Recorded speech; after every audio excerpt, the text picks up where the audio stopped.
Hey everybody, Diggs here. It's another beautiful day out here in the Pacific Northwest. I hope you guys are enjoying your Tuesday. Hope you're going to join me on the stream tonight while I stream Metroid before we do our Varush polls. Today we're going to talk about Varush. We're going to talk about how good he is, what abilities he has, different builds. I'm doing a more in-depth, different type of unit review. So let me know if you guys like the new layout. Let me know if it works for you. I really love to hear feedback down in the comment section. So please let me know. Let's go ahead and dig in. All right, guys. So Varush is probably the most underhyped unit right now with everything that's going on in regards to limited time units, Final Fantasy XIV potentially having a collaboration coming out, right? So we have a situation where it's like, should you pull him? Is he going to be good? And I think he will actually be a good unit. And we'll talk about that as we get in here. He's kind of like a Spellblade Samurai is really the way to think about him. He's got sub Kodama, sub White Mage. He has access to full life. And I think with Leela EX coming out, there could be a case that he is going to be a very powerful unit. His TMR, Muso's knee pad, is, I would say, integral almost to his character. If you are going to be using him as a offensive brawler, I do believe you have to have his TMR, just because he kind of lacks the innate dexterity and the innate magic to really do severe damage. However, the TMR gives him spirit and defense, which spirit is another thing we'll talk about with him. He has a lot of spirit, but it gives that magic 40%, dex 30%, which is a large buff to both critical hit rate and to his actual damage. Now, in terms of spirit and defense and HP, which all his TMR all has, it also has crit rate +8. He also has a ton of HP. His mastery ability gives 10% for wind allies, 15 for wind allies, wind attack. Then he gets an additional spirit +5 and another HP +15%. So he's going to be a chunky boy. His basic attack is going to be 100% magic modified. And his limit break, I'm actually going to recommend turning off, just because I can't tell if it's a error with WoTV calc or if maybe there's some type of a situation with his AP generation, but it doesn't seem like he has the enhanced AP that some of those jobs do have. So I do think he's just a normal AP unit. We'll have to wait and see. Maybe if any of my JP friends know, I can pin that comment down in the comment section down below. But I would turn his LB off because he's going to pop it and it'll drain all of his AP. And I think you want him to use some of his other abilities that he offers. Taking a look at his stats here. He has a base HP of 3,700. But keep in mind his HP is modified a lot. He has 523 magic, 64 agility, 262 dex, 7 spirit. So all really good. No magic resistance, but no magic weakness. And he has 15% slash resistance. Everything else is kind of a plus or minus 5%. 5% missile resistance will be nice with Jaden's running around. But I think the combination of that 15 slash resistance and the amount of spirit that he can get will make him actually be pretty brawl accessible with Black Rose, Helena, and Dwayne. And to an extent, even King Mont, because he does have resistance to Berserk, 50%. He also has resistance to Slow. So there's a lot going for him. In terms of his stat ranking, though, he doesn't look impressive. And that's just based off of his base stats. So in terms of his base stats, his HP is going to be ranked 32nd. Magic 18th is actually pretty high. Agility 28th, Dexterity 26th, Luck 95th, AP 41st. So like there's nothing that's like he's the #1 in this. But in terms of having really high magic, HP, and dexterity, he's got that, and he's got decent agility. In terms of what he kind of looks like with his mock build, I did run a mock build with Typhon 3-star and the vision card from Mobius. I ran him just with the critical hit rate version of his sword, which I think will be the version to get. Shinra's bangle and his own TMR. His HP was at 7,100, and that is not with his HP passive on. So he is a monster. Defense 9, Spirit 23, really high, considering I wasn't building for Spirit either. Magic 1,255, Agility 86, Dexterity 353, Luck 307. Crit, he basically has about plus 39 through his gear. And then it looks like his starting AP is going to be about 34 out of 191. So very interesting, very brawl heavy, right? Tons of spirit, it looks like. And his passives kind of add on to that. So let's get into his passives because he has some interesting things going on here. He has Mind and Body are the same, which is going to be Spirit 12, HP 12%.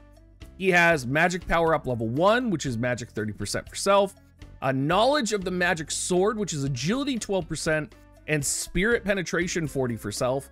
March of the Saints, which is Nullified Doom, very good in some PvE situations, especially in Tower. And then he has Blessing of the Earth Spirit, which gives Earth Resistance 12% for self and Spirit 12. In terms of his counter abilities, his main counter, Revenge First Blade, is a chance to counter damage, so it's a 30% chance to proc. 121% damage with damage as HP decreases increases. So as he loses HP, it's going to deal more damage. It's only one space away, which is a little unfortunate. The other two is going to be the Kododama reduced damage counter and then Regenerator from White Mage. I do think you'll be setting Kododama counter on him. However, I think it's going to be the Kododama counter. One thing to think about though, when we are looking at his passives here, most people are probably going to jump on Knowledge of the Magic Sword for Agility 12%, Spirit Penetration 40, and then they're going to be like, I'm going to slap on Magic 30%. You can actually build him for Spirit, and literally just putting on his 2 Spirit passives, which also increases his HP 12%, right? Remember, he has a ton of HP. You're really going to have he's literally going to have like 47 Spirit. And that's without, building for it or anything like that. And, you could put a spirit-based Esper on him. And he has this ability called Breath of the Devil that gets upgraded, which reduces the magic damage taken 3,500 HP for self and 100% chance regen of 10% health restored per turn for 3 turns for self. So not only does he have really high spirit, he has slash resistance, and he has a 3,500 HP. Basically, I'm not sure if it's a barrier or if it just reduces magic damage by 3,500. I'm sure there's going to be testing. We'll have to figure out how this works. But I mean, he's going to be able to take a hit from these types of magic users. So there's a lot going on with him, which could actually be, viable as a brawler spirit, counter, considering Halloween Leela is coming out with alongside Tifa, right? I think we might see a win meta, and I think Varush is going to be much better than a lot of people are hyping up right now.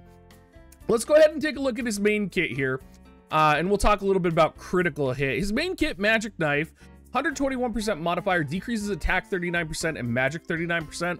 Okay, not bad. 3 range. His buff, Shinki Zanrojin, is going to increase slash attack 25, critical hit rate 20, and Spirit plus 15 for 3 turns to self. Now remember, we were just talking about how much spirit he had. We'll go back here. He had freaking 47 spirit. Slap on another 15 spirit. That's like, hold on, I can do math. 62 spirit that he would have. And that's, pretty good. The slash attack up, though, is for his allies, and he only gets the 20 critical hit rate in spirit. So little weird on the buff aspect here. It's very similar to Jaden's buffs, where it buffs allies, but it doesn't really buff himself with all the buffs. It's very tricky. You have to keep your eye on these buffs recently. He gets Head-On Sword, which is a 200% modifier attack, 3 range, or 2 range. Restore CT 250 when performing critical hit for self. He has the Breath of the Devil move, which kind of gives him that magic barrier. He has One Sword of Sealing, which is a plus 30% hit chance. Seal's counter, it's 3 range and it's a cross-shaped attack, so it's going to be it's probably going to be the attack that he opens with on most enemies, because it's going to have the furthest range for him. And then he has Soul Robbing Sword, which is a 165% modifier, absorb 30% of the damage done. Now, just for some perspective on critical hit rate, since there is some things with critical hit rate in here. On the mock build that we built with him, he did have plus 59 critical hit rate through gear and espers, and I did spec into a little bit of crit on Typhon, but not a lot. I didn't go all the way. The crit with his added dexterity is about 154. So your opponent is going to hit the 100% critical hit rate when their luck is 250. Most units have over 250 luck now if you're in GVG or if you're in Arena. And I don't believe Wind has a Dex up party-wide Wind vision card yet. That's something that they need, and when they get that, it'll be very powerful. But basically, Varush is going to be sitting, even with his buffs, right? Even with his buffs, he's going to be sitting at, you know, a probably 70 to 80 critical hit rate. And that's without maybe like plus 25 critical hit rate from Oldoa's VC, the Halloween VC. So you're going to want to keep your eyes out for, you know, potentially a Wind Vision card that has critical hit rate up or Dex up on it besides Exorcist, because that would be really big for Varush. This is also kind of the reason I would suggest running his TMR, because having that Dex plus 30% from his TMR ability is actually going to enable him to critical hit rate 100% on a lot of higher luck enemies. So just something to think about. There's definitely, he's not the, I don't know how to say it. He's not the like best critical hit rate unit in the game. And he's definitely going to need some work and some adjustment in terms of gear. I would still recommend getting the crit version of his sword, but just keep it in mind, because he's going to be a unit you may have to babysit a little bit when you are putting in your formation. In terms of his other subjobs, subjob Swordsman is going to have Solution Sword, which will dispel all buffs when performing a critical hit on the target, and it'll dispel haste for targets. This ability is really good. It does have very high range. It is his highest range move, but you do have to sub Swordsman, and I think most people will not be subbing Swordsman. Brave Sword, of course, decreases bravery. Not too important. Sub Kododama, you know, if you're going for like a magic composition, if you're maybe running him with like Halloween Leela, Helena, and like a whole bunch of other mages, maybe you just sub Kododama to get some magic bonus damage here. Again, a lot of people are maybe confused by what I mean by that, but let me articulate here. Magic attack is different than slash attack. So most of Varush's attacks, while modified by magic, are actually slash attacks. So having access to Kododama does give him access to magic attacks. And since you're most likely going to be running with Typhon in the party, you're going to have a magic attack modification going on. So you may find a situation, depending on enemy resistances, where it actually makes sense for Varush to use magic attacks on the opponent. Now, this is probably going to be more rare, since you do have, for example, his sword, which modifies slash attack, and, you know, other factors as well. But it is a possibility. I think probably the most common subjob that you're going to be running on Varush is going to be White Mage. And the reason for this is super simple. He has access to full life. He has access to Curata. It's just going to be all around great. The one big drawback, he doesn't have Curaga. And I was trying to figure out if there was a way to mitigate this in any way, right? Personally, I've been really enjoying the Curaga TMR. It's either Summer Kilfei or Summer El Sorel. I can't remember which one it is. I always mix up their TMRs. But one of their TMRs has like a Curaga-esque effect on it, which is modified by your character's magic stat, and it's just super powerful heal. Been loving that, but he can't equip it. He can't equip Yuna's TMR, but he can equip Mashery's TMR, which is a 21x modifier heal for your allies around you, and it gives damage taken minus 30% 3 times for allies. So pretty good. I would recommend this potentially. I think you're most likely going to be running his own TMR, but you could probably mix this in and do some type of, you know, healing Varush or support Varush as well. It'll be really interesting to see what people come up with, especially with Tifa and Halloween Leela, and Tifa having access to Sub Paladin for Taunting Blade.